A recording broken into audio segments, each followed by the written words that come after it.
a little different start off here. We're starting off with this, but this has been on the back burner because I haven't been able to find a globe. But if you look, you'll see there's a globe in there. So I was able to find a globe for this thing, which was really super awesome. So for those of you who hadn't seen this before, this is an Ida Express 1250 record. This is a 250 candle power. So this is like a mini Petromax, right? It's the Petromax is 500 candle power. This is half of that, 250. And I picked this up and it's in kind of rough shape. And what I wanted to do today was to kind of show you how we can use this to do things in a much, much easier fashion. So there's been some discussion on the Coleman Collectors forums about the use of lye and, of course, oven cleaner on cleaning of nickel. And this is a nickel plated lantern, and it's got all kinds of nooks and crannies, and it doesn't do me. I haven't done anything with this because yeah, I'm sorry if this is wobbling around a little bit. This table isn't really stable. Anyway, we're going to set this down here because we're going to do the test on the ventilator. So this ventilator has got plenty of nooks and crannies, and there's kind of rusty looking bits inside, and this would just be a complete and total nightmare to clean. And so they say, well, spray oven cleaner on it, put it in a plastic bag, wait 15 minutes, rinse, and it's beautiful. I'm like, how can I refuse that kind of a challenge? So that is exactly what we're going to do here today.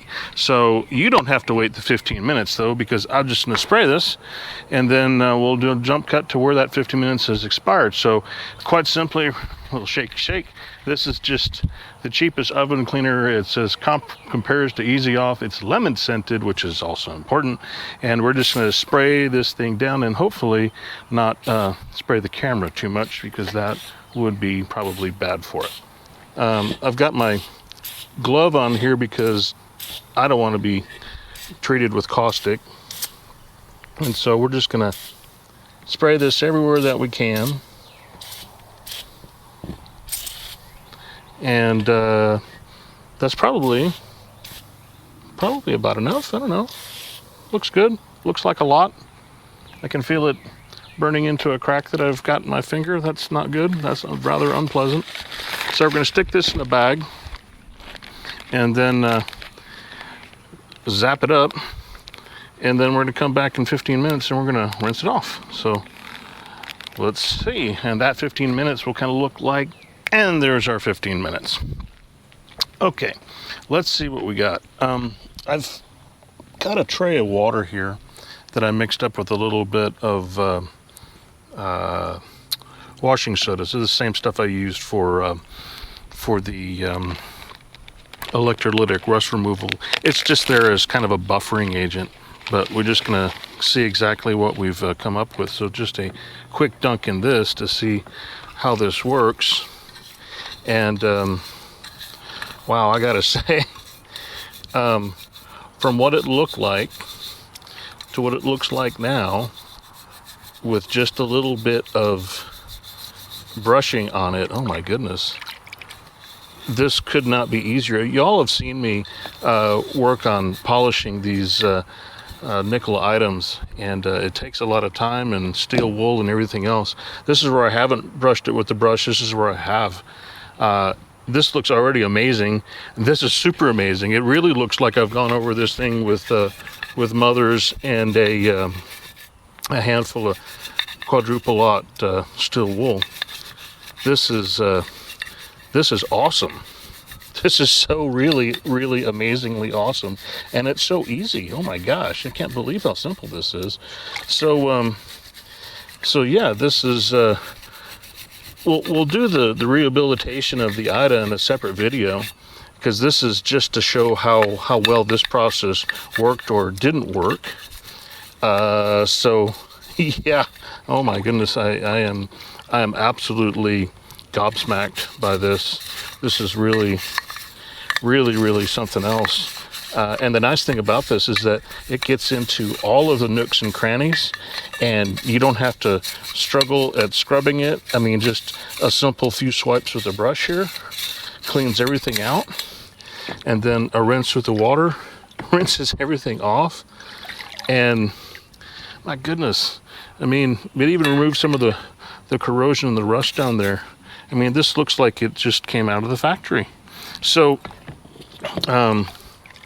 yeah, let me step away real quick and grab a towel to dry this with. I didn't plan that, so 1 second. All right, plugged back in, so hopefully you can hear me talking now. So I'm just going to wipe this down with a paper towel. That's all I'm doing, just to kind of see how this comes up. This is quite possibly the easiest polish job that I think I would have ever had to do on nickel. This is just I'm just absolutely stunned. I really am. This is fantastic, and you can see how many tiny little places I'd have to get in there and try to clean all that off. And yeah, look at that. That is just that's just stunning. And to remind you where we came from, the bottom looked like the top looked just like the bottom. So this is all going to get the same treatment, and it should all come out looking like this. So yeah, if you're looking for a way to clean up your nickel without working too hard at it, this is absolutely 100% recommended here. No damage to the nickel whatsoever, just clean and shiny, and then just a little bit of work with a paper towel to remove any other kind of surface dirt that's sitting on there. It just reveals a incredible polished surface. There you go. I don't think it gets much better and much easier than that. Until next time, keep them lit.